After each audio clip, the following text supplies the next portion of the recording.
The sun was setting upon one of the rich grassy glades of that forest which we have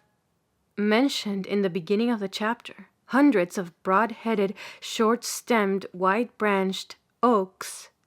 which had witnessed perhaps the stately march of the Roman soldiery, flung their gnarled arms over a thick carpet of the most delicious green sward. In some places they were intermingled with beeches, hollies, and copsewood of various descriptions, so closely as totally to intercept the level beams of the sinking sun. In others they receded from each other, forming those long sweeping vistas, in the intricacy of which the eye delights to lose itself, while imagination considers them as the paths to yet wilder scenes of sylvan solitude. Here the red rays of the sun shot at broken and discolored light that partially hung upon the shattered boughs and mossy trunks of the trees, and there they illuminated its brilliant patches, the portions of tufts of turf to which they made their way. A considerable open space in the midst of this glade seemed formerly to have been dedicated to the rites of druidical superstition, for on the summit of a hillock so regular as seem artificial, there still remained part of a circle of rough, unhewn stones of large dimensions. 7 stood upright. The rest had been dislodged from their places, probably by the zeal of some convert to Christianity, and lay some prostrate near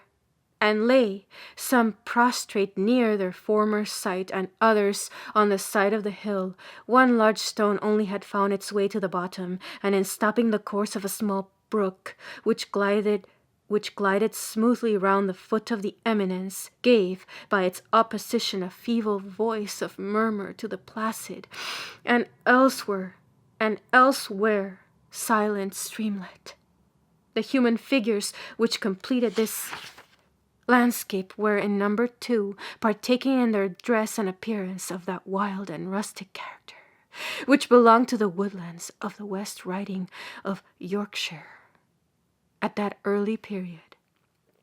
the eldest of these men had a stern, savage, and wild aspect. His garment was of the simplest form imaginable, being a close jacket with sleeves composed of the tanned skin of some animal, on which the hair had been originally left, but which had been worn off in so many places that it would have been difficult to distinguish from the patches that remained to what creature the fur had belonged.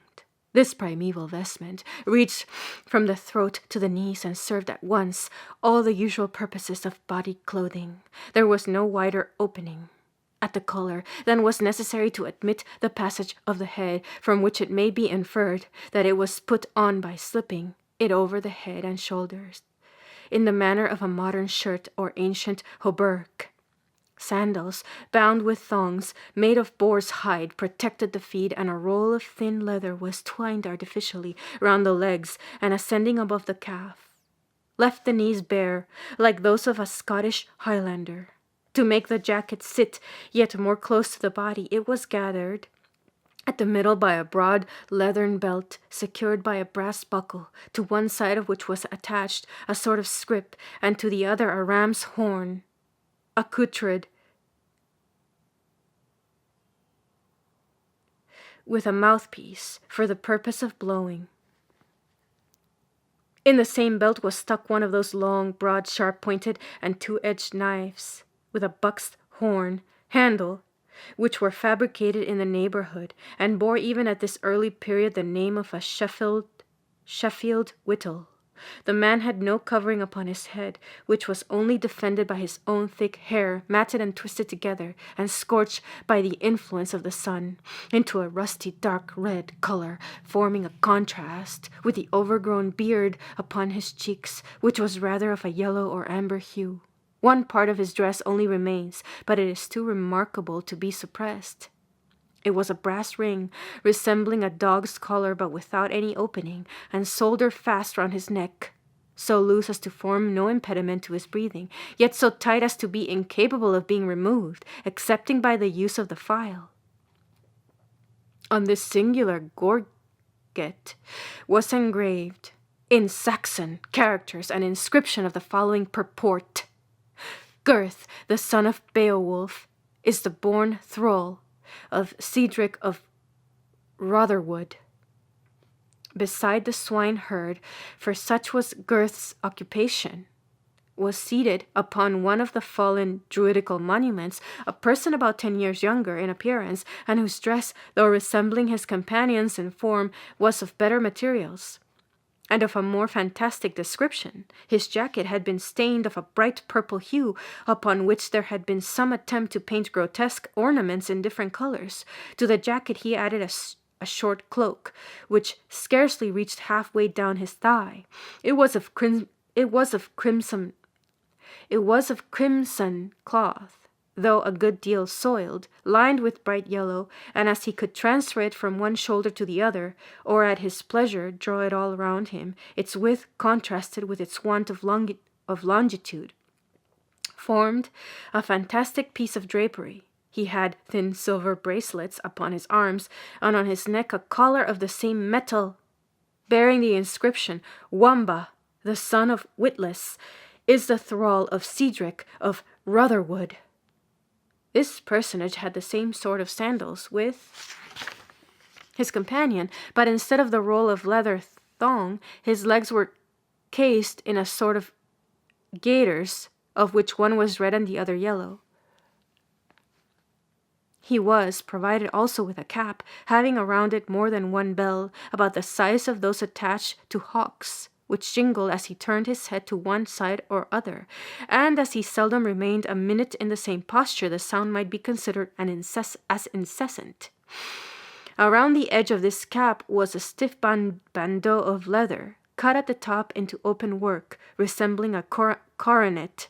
while a prolonged bag arose from within it, and fell down on one shoulder like an old-fashioned nightcap, or a jelly bag, or the headgear of a modern hussar. It was to this part of the cap that the bells were attached, which circumstance, as well as the shape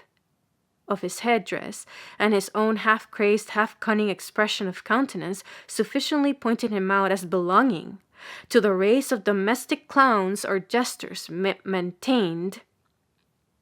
in the houses of the wealthy, to help away the tedium of those lingering hours which they were obliged to spend within doors. He bore, like his companion, a scrip attached to his belt, but had neither horn nor knife, being probably considered as belonging to a class whom it is esteemed dangerous to entrust with edged tools. In place of these, he was equipped with a sword of lath, resembling that which Harlequin operates his wonders upon the modern stage.